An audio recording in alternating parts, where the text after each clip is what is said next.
Pessoal, boa tarde, sejam bem-vindos a mais um vídeo. Essa é a terceira parte do canal, do vídeo da playlist Dieta, que são estações de tratamentos de água. No segundo vídeo eu apresentei o fluxograma e com esse vídeo eu quero apresentar como está a instrumentação e automação desse processo e como a eletromecânica empregue ali, como você poderia se preparar para uma prova, como você poderia se preparar para uma empresa que está a recrutar pessoas ou técnicos ou engenheiros para essa área. Então presta atenção que esse vídeo é para ti. E também respondendo ao comentário de um dos nossos subscritores que disse: Engenheiro Adeus, se eu vejo que a imagem não está clara, queria ver melhor. Olha, a partir daqui nós vamos conseguir responder a tua questão. Pessoal, nós podemos verificar aqui o ponto inicial do processo. No segundo vídeo ficou claro que o processo começa na captação, coagulação, floculação, decantação, filtração, cloração e depois as duas últimas partes, que é o reservatório e as residências. Eu vou voltar um pouco para vocês verem a planta toda, tá bem? Conseguem observar? Deixa eu melhorar aqui a minha câmera, ok. Temos aqui um PFD, eu vou tratar ele de PFD porque o próximo slide que vai ser apresentado, a próxima folha, vai ser um PIN-ID, porque ele vai estar muito mais bem detalhado, terá muito mais informações. E essa é a diferença entre o PIN-ID e um PFD. Um vai tratar mais do processo e o outro vai tratar do processo junto com a operação, como é que os sinais se comportam e que tipos de sinais se tratam. Bem, vamos começar pela parte da captação. Aqui na captação, como vocês podem ver, nós temos o manancial, vamos ter as bombas que vão poder ser centrífugas, verticais e horizontais, ou mesmo submersíveis. E depois conseguimos ver aqui, a partir do fluxograma, ele a dizer vem da captação, como eu disse. Temos a captação, que começou já aqui, né?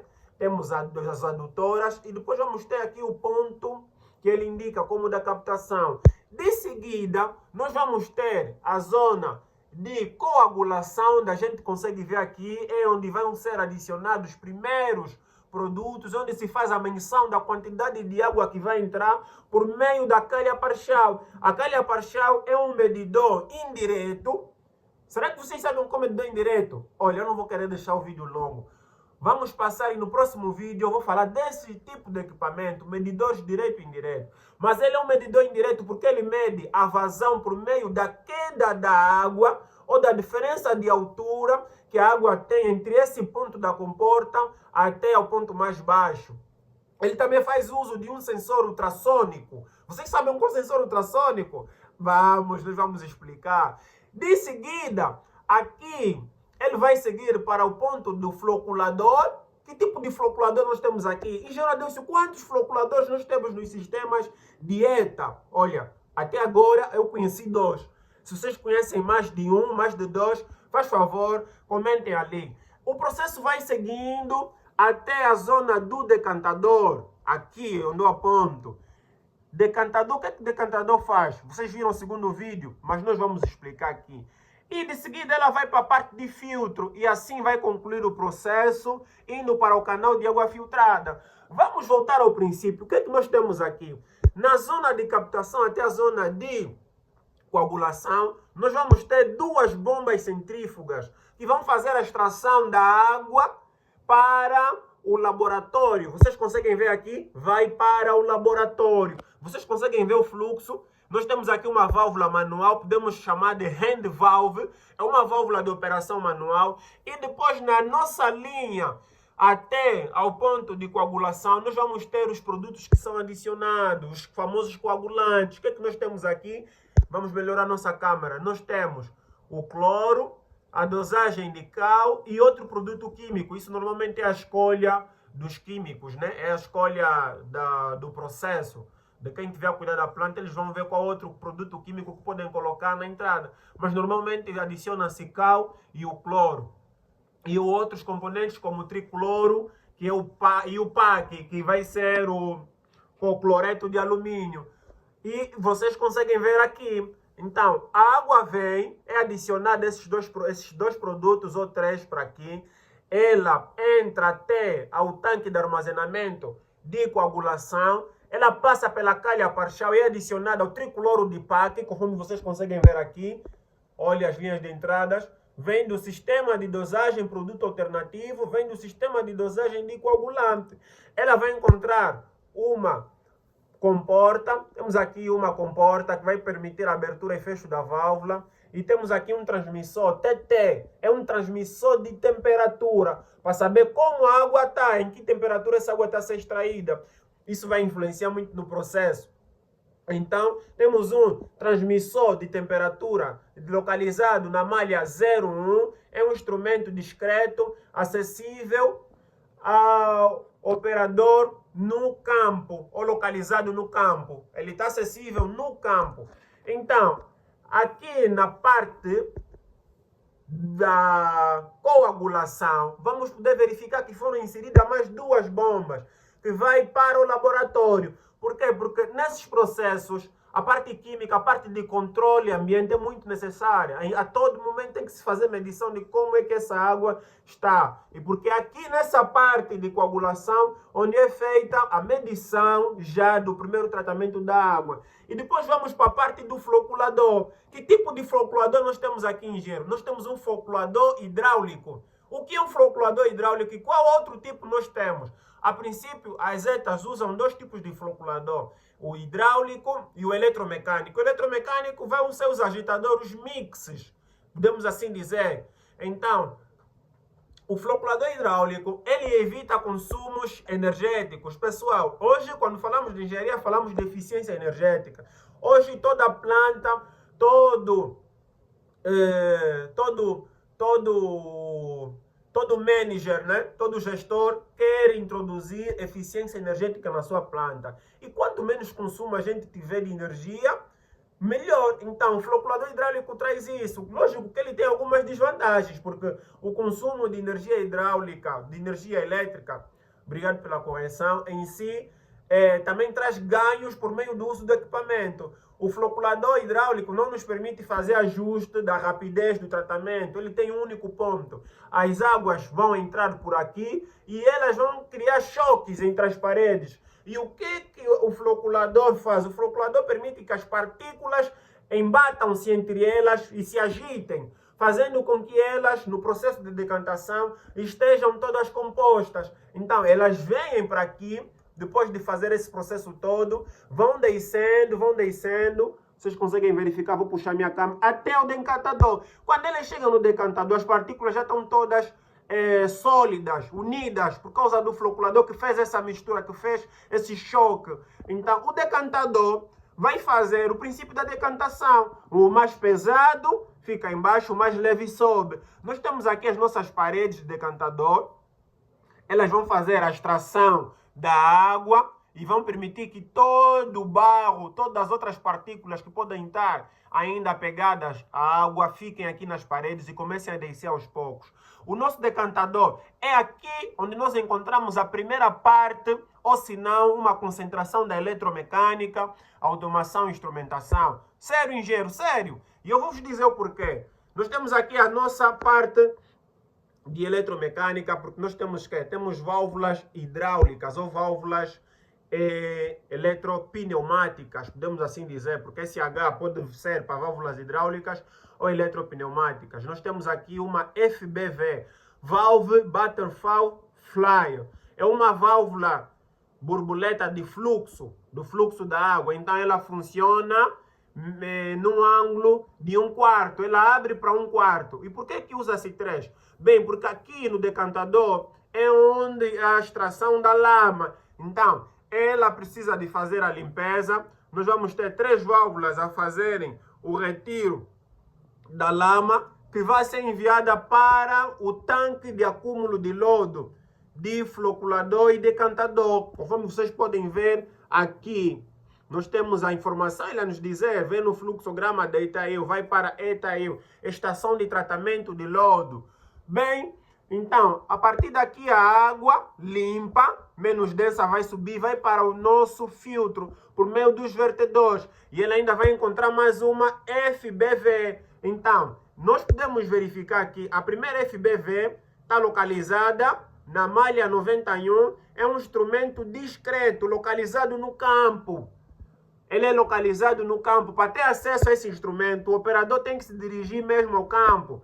ele não está localizado ou disponível ao operador primário nem ao operador secundário. Normalmente esses instrumentos primário e secundário vão estar no painel de controle, vão estar numa sala e assim seja. Então, aqui vamos encontrar a quarta válvula borboleta de vazão ou de fluxo, que está na malha 89. Ela vai fazer a abertura e vai entrar para o filtro. Nós temos aqui uma indicação de que emersão e submersão. A água submerge e a água emerge. Por quê? Por causa do processo de lavagem e de filtração. No processo de filtração, a água vai emergir, ela vai entrar pelas paredes. Deixa eu passar aqui para vocês verificarem. A água vai entrar, vai passar, vai sair por aqui e vai seguir o caminho. Já ao contrário, no processo contrário, a água é expulsada. Quando é que a água é expulsada em Jonadelcio? Quando precisamos de fazer a limpeza do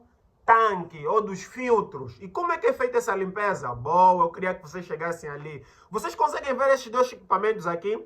O que está escrito aqui? Soprador. Temos um soprador. A seguir temos que bombas centrífugas. Como é que eles operam? Bem, eles vão operar quando a gente precisar de fazer limpeza dos filtros. Como é que é feita a limpeza dos filtros? Normalmente são instalados sensores de turbidez, ou sensores ultrassônicos, ou de nível, né? O sensor de nível pode ser ultrassônico, porque o ultrassônico é o princípio de medição. Ele tem um princípio de medição ultrassônico. Então, o que acontece aqui? Quando a eficiência de limpeza dos filtros já não for boa, o soprador não é um compressor, pessoal. Há uma diferença entre soprador e compressor. O soprador, ele vai ingerir mais ar em pouca pressão. A pressão ele não comprime. Ele pega, ou melhor, ele comprime sim, mas em um baixo volume. Ele precisa mais de ar. Ele enxuga o ar todo e expira para aqui para dentro. Diferente do compressor, que ele comprime com a maior potência possível. Mas num outro vídeo eu vou trazer mais detalhes sobre a diferença entre um soprador e um compressor. Mas a diferença simples é essa. O compressor é usado para comprimir gases ou fluidos, adicionando mais força. Já o soprador tem um princípio idêntico, mas em vez dele adicionar mais força, ele traz mais ar consigo. Ele precisa de ar, ele é um soprador mesmo de ar. Então ele vai comprimir o ar, mas não nas proporções de um compressor normal, porque ele é um soprador. Então, ele faz uso de um motor e depois vai fazer a compreensão desse fluido, que vai ser um ar, né? Um fluido gasoso, nesse caso. Então, ele vai fazer a compreensão desse ar e vai mandar para aqui. O ar vai abrir as partículas, os vasos, e a bomba vai injetar a água. A água vai passar por esses vasos, vai permitir que todo o lixo saia. Ela vai submergir para essas aletas aqui nas laterais. E vai para onde? Vai para a válvula FBV94 e vai até o tanque de acúmulo de água de lavagem de filtro. Se vocês puderem ver, nós temos uma recirculação. Eu verifiquei que essa planta, que essa empresa investiu muito na questão de eficiência energética e equalização do meio ambiente. Não podemos perder nada. Em física nós aprendemos que a energia é transformada, a energia transforma-se. Então, o que é que eles pegaram? Eles pegaram essa água, como é uma água de lavagem que ainda está, de certa forma, nítida, não precisa de ser descartada, eles mandaram de volta até onde? Até o princípio do tratamento, que é na fase de coagulação. Vamos continuar. Então, acabei de explicar o que o soprador e a bomba fazem, né? Depois vamos partir para a parte da automação. De seguida, essa água é aberta a válvula FBV90. Ela vai continuar, é aberta a válvula FBV171 e a água segue para os canais de água filtrada. Ali já estamos a falar dos pontos onde a água vai ser armazenada. É feita as últimas correções. Vocês conseguem ver essas válvulas aqui que estão aqui visíveis? Está visível para vocês? Se vocês conseguirem ver, nós temos a linha de filtração de cloro, linha de aplicação de flúor, de aplicação, filtração não, pessoal. Linha de aplicação de cal. Então, e depois temos uma linha de aplicação de produto alternativo. Isso é o critério da produção, é o critério da empresa, do processo que está a ser feito ali. E vai ser feito o quê? A extração da água para verificação da qualidade. E temos bombas. Essa é uma questão. Vocês se perguntaram por que nós temos 2 bombas nessa planta? Olha, eu vou vos apresentar o meu projeto de final de curso que eu usei para a obtenção do título de engenheiro eletromecânico. Foi exatamente este ponto que eu busquei tratar. Por que devemos ter 2 bombas em sistemas como esse? Isso é questão para um outro vídeo. Então, nós temos as 2 bombas em paralelo a funcionar, né? Podemos verificar que aqui está escrito o quê? Vocês conseguem ver? Coleta de amostras. São bombas de coletas de amostras. Vão para o laboratório. Análise de água tratada para verificação de enquadramento de parâmetros no padrão da potabilidade. Então, é necessário. No final, ele vai fazer o controle. E se isso não tiver em condições, essa água pode ser descartada ou pode ser levada de volta a uma das fases para calibração. Calibração, sim. Ela volta a ser calibrada. Isso sim. Se você conhece um outro termo, pode trazer aqui para os comentários, fica à vontade. Então, de seguida, vocês conseguem ver aqui, temos uma bifurcação, vertedor, e depois temos outras linhas de sequência. Por isso é que eu disse, a água volta para outras fases do processo. E por final nós temos o reservatório de água tratada. E aqui diz ver no fluxo de distribuição. Pessoal, em suma, é assim que é feito o processo de tratamento de água. É assim que está distribuída a eletromecânica, a automação e a instrumentação. É a partir da fase do decantador, especificamente nessa planta, nesse processo, porque essa planta existem outras empresas, muitas empresas. Algumas vão optar por usar um floculador eletromecânico, conforme eu vos disse, que vai ser um agitador. E, mais uma vez, esse foi o equipamento que eu usei para ser tratado no meu projeto de final de curso. Vou matar a curiosidade de vocês. Vocês querem saber o porquê? Vou trazer para vocês. Olha, eu vou passar rapidinho um vídeo. É uma surpresa para quem ficou até aqui ao final. Tem uma surpresa. Olha. Vocês conseguem ver o que nós temos aqui? Vocês sabem o que é isso? Vocês conseguem interpretar? E olha o que nós temos aqui. Muito bem. Estes 2 equipamentos unitários foram os equipamentos que eu usei para a minha obtenção do grau de engenheiro eletromecânico. Olha, foi um projeto de automação e instrumentação maravilhoso. Mas, como eu disse, é conteúdo para um outro vídeo. Pessoal, fiquem com esse vídeo. Trazem questões. Eu apresentei-vos a planta. Eu falei dos equipamentos, de como eles estão. E qualquer questão, deixem nos comentários que eu vou responder.